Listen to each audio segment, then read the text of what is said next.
Olá pessoal, meu nome é Ingrid Silva, eu estou muito feliz de estar aqui com vocês no canal da Ana Botafogo Maison, respondendo todas as perguntas que vocês mandaram lá no Insta do Tutu da Gil.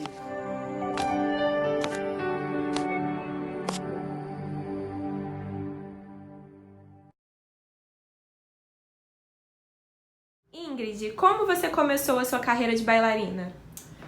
Bom, essa é uma pergunta bem engraçada, porque eu nunca quis ser bailarina, esse não era o meu sonho, eu queria ser médica, veterinária, fazer todas as outras coisas que não tinha nada a ver com arte. E eu comecei balé num projeto Dançando Pra Não Dançar, na Vila Olímpica da Mangueira, com 8 anos de idade, através de uma recomendação de um vizinho que falou pra gente ir lá fazer inscrição. E foi bem difícil os primeiros passos, porque eu não estava entendendo muito bem o que estava acontecendo ali. Além disso, eu fazia outras atividades. Eu comecei natação com 3 anos de idade e eu amava natação, já competi, já estava super assim. Então, quando o balé chegou, foi como mais uma atividade. Não era, tipo, você acha que eu não levava tão a sério. Era só pra estar ali, né? E também super capeta, então tinha que gastar essa energia com alguma coisa. E aí, ao longo dos anos, ao passar dos anos, com uns 11, 12 anos, eu tive a oportunidade, através do projeto, de ir para a Escola de Dança Maria Leneva, aonde eu conheci a Didi Eggs, que de uma certa forma contribuiu muito para minha vida, sabe? Ela sempre foi muito... sempre me apoiou muito, sabe? Sempre foi super aberta às possibilidades que eu tinha, ao talento que eu tinha e eu não sabia que eu tinha. Então, ali naquele momento, eu lembro um dia que ela me fez uma pergunta assim: você levaria a dança a sério? Sabe, algo que você se vê fazendo profissionalmente? E, pra ser sincera, naquele momento eu achei que não, porque era somente mais uma atividade, novamente. E eu não via muitos dos meus amigos que já estavam assim à minha frente, dançando em outros lugares. Eu não via que eles estavam conseguindo ir para lugares, sabe? Ter oportunidades, conseguir trabalhos. Então, assim, eu acho que sim, talvez, nunca se sabe. Ela sempre contava a história de uma aluna que ela tinha, que se chamava Betânia Gomes, que ela tinha enviado para Nova York, mandado ela para lá para fazer audição com o Dance Theater of Harlem. Só que, assim, até isso mesmo foram deixas que ela deu na minha vida, e assim, eu assim, ok, que legal.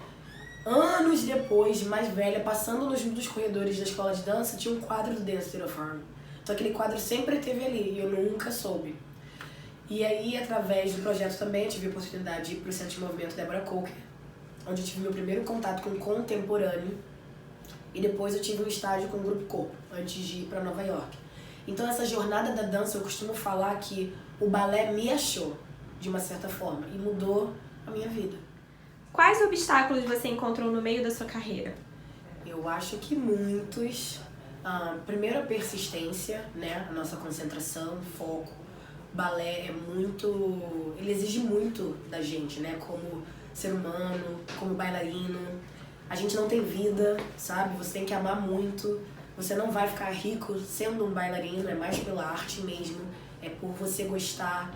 Eu acho que uma das maiores dificuldades que eu tive foi um pouco no início da persistência, porque a gente ouve muito não e não tá bom. Não é o suficiente.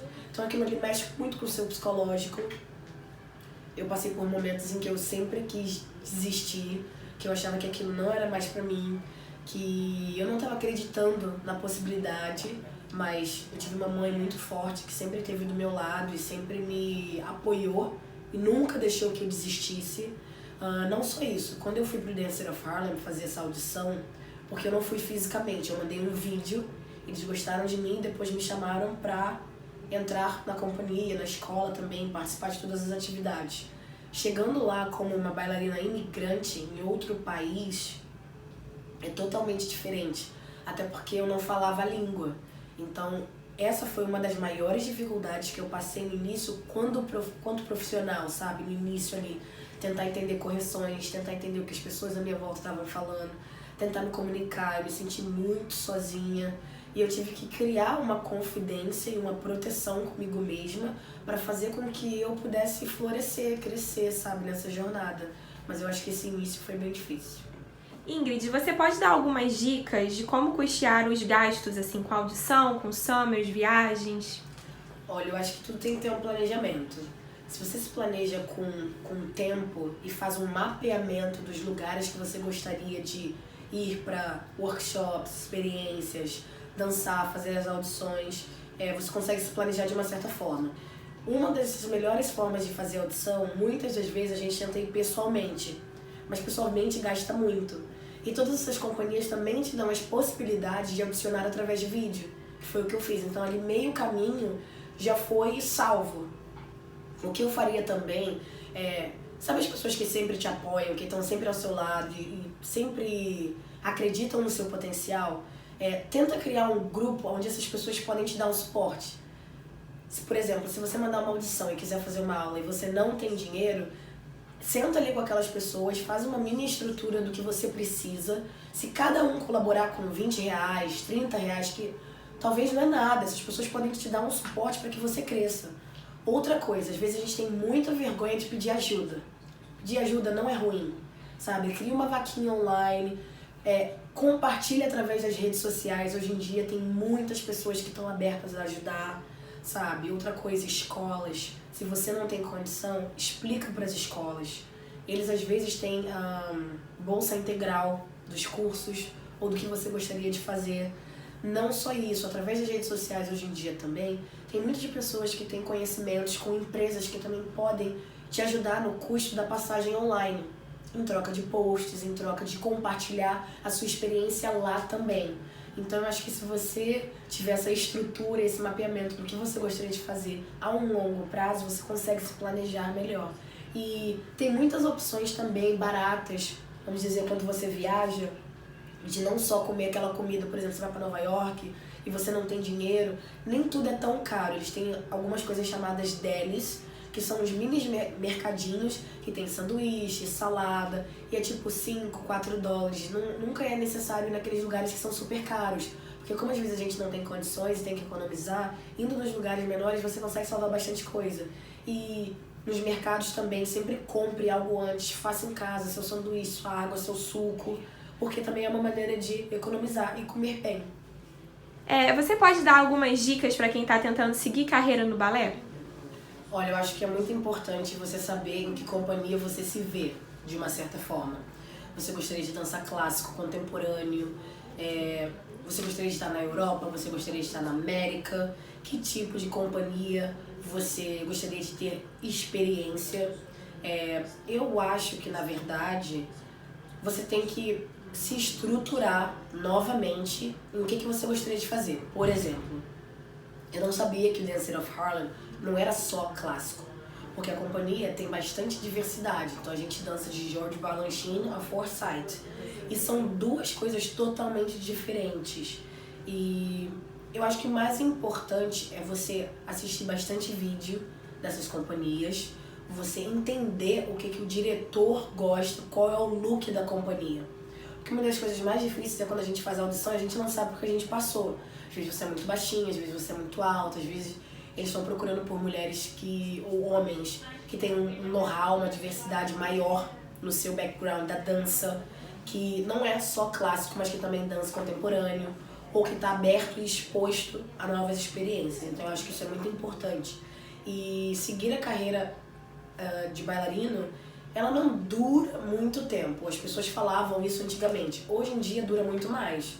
Eu, por exemplo, para ser sincera, eu achava que nesse momento da minha vida eu não ia estar dançando mais, que ia estar dando só aula, que ia estar fazendo outras atividades, mas eu acho que eu consegui ao longo achar melhor alimentação que funcionasse para mim, outras atividades além do balé que pudessem me ajudar também, como yoga, assim, viver uma vida fora da dança também, andar de bicicleta, andar de patinete, sabe, viajar. Então eu acho que isso tudo também ajuda a você seguir a sua carreira, a você entender aonde você quer chegar e que companhia você se encaixa.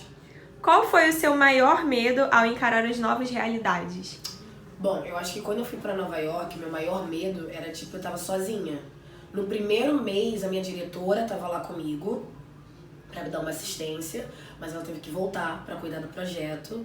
E eu tava numa cidade que eu não falava língua, que eu não tinha amigos, que eu fui literalmente só pra dançar, sabe? Quando você tipo, nós brasileiros, nós somos muito unidos, sabe? É muito família.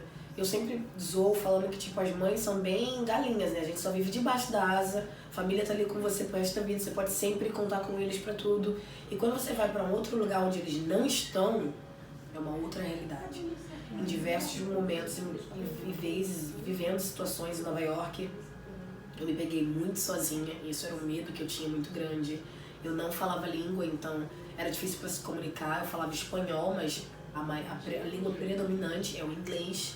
E eu acho que também, de uma certa forma, eu comecei a criar minha própria identidade, sabe? Eu comecei a aprender que a vida era muito mais do que estar só perto da minha família e ter o suporte deles fisicamente.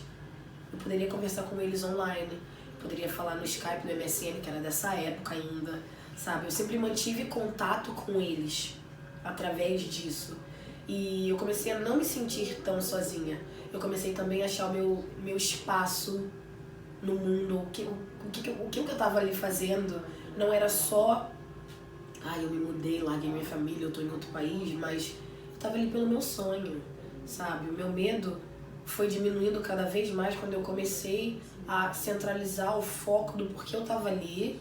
E eu comecei também, de uma certa forma, a me proteger das coisas que estavam à minha volta, porque você sabe que o balé é muito competitivo, e quando você tá sozinho, sem sua melhor amiga indo fazer aula com você, ou você saindo pra uma companhia sozinho, a competição é muito grande.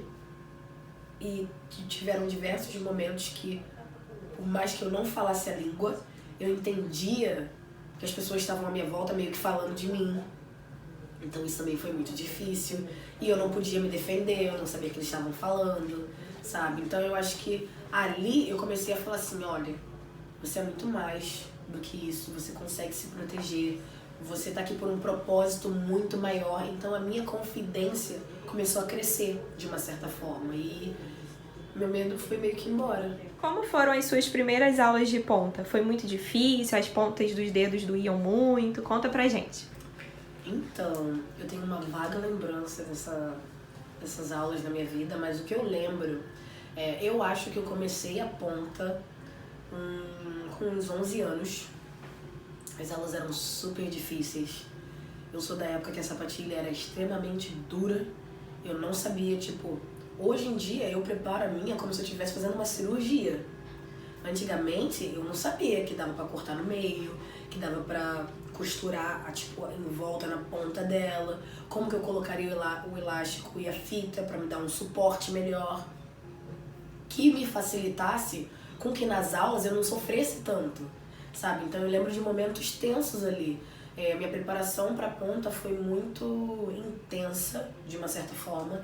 Eu aprendi muito. Eu não acho que naquela época eu era forte o suficiente. Hoje em dia eu entendo muito mais como foi o processo. Eu acho que cada um tem que ter um cuidado especial com o próprio pé e com a sapatilha que usa. Vem de gosto, vem de que marca você gosta, de como ela fica no seu pé. Porque a gente passa de 7 a 8 horas com essas sapatilhas no pé, sabe? Com o nosso peso ali no pé. Então, hoje em dia, eu adoro usar esparadrapos, né, ou fitas com bonequinhos, desenhos e, coisas assim legais que eu coloco no dedo, porque eu acho que, voltado também não só a sapatilha, o look que a gente usa, a roupa que a gente usa, nós bailarinos usamos aquilo o dia inteiro, sabe? Então eu quero me olhar no espelho, quero estar me sentindo bem, tanto com a minha sapatilha que tá ali no meu pé, tanto com o que eu vou estar vestindo. E eu acho que é muito importante a gente ter esse autocuidado consigo mesmo. Eu considero que meu pé é meio médio ali, entre não muito ruim nem muito bom, mas eu sempre faço pedicure, eu sempre mantenho ele, porque eu sei que se em algum momento, se eu for lá na manicure e ela fizer tirar meu calo, não, eu preciso do meu calo, essa parte você não tira. Então tem toda uma preparação, para que quando eu coloque a sapatilha, eu me sinta confortável novamente. E outra coisa, uma coisa que eu acho muito importante sobre a sapatilha de ponta, é o sonho de toda menina quer estar na ponta, mas não corram com esse processo, porque pode custar muito caro. Às vezes os seus ossos não estão formados, às vezes você não é forte o suficiente para estar ali suportando o seu peso todo, sabe, seu corpo. Então, tenham paciência. Tá na ponta é incrível, é magnífico, dói até hoje, sinceramente. mas tem toda uma preparação que ajuda também o seu psicológico. Porque por muitos momentos, nós bailarinos, a gente vai além do limite. E o que é além do limite? Dançar com tendinite, dançar com dor, sabe? Eu já fiz muito isso. Hoje em dia eu meio que penso assim, poxa, por que você fez isso? Porque a gente quer muito, sabe? A gente ensaia um ano inteiro pra dançar 2 minutos. E a gente quer dançar bem. Mas cuidado com o nosso pé, com o nosso corpo, ainda mais com o pé, né? Sem o pé, a bailarina não vive. Então, a sapatilha é um fato muito importante. Então, tenham esse autocuidado e essa consciência e paciência para usar a sapatilha. Ingrid, agora conta pra gente uma curiosidade que todo mundo teve aqui. O que você fez com o seu primeiro salário lá na companhia? Então, como ser bailarina não é ser uma pessoa rica, mas sim de espírito e experiência, ó. Com o meu primeiro salário, eu comprei uma bolsa, porque eu acho que a gente trabalha muito, sabe? Durante horas e horas e horas por dia. E eu sempre fui muito apaixonada por bolsa, sapato. E era uma bolsa de uma marca que eu sempre gostei, mas que em um momento, assim, da minha vida eu não tive condições de comprar. Então, com o meu primeiro salário, eu realizei o meu sonho e eu comprei aquela bolsa. Pessoal, muito obrigada por enviarem as perguntas. Eu achei elas super importantíssimas, ainda mais no mundo que a gente está hoje. Obrigada por me terem aqui também e um beijo.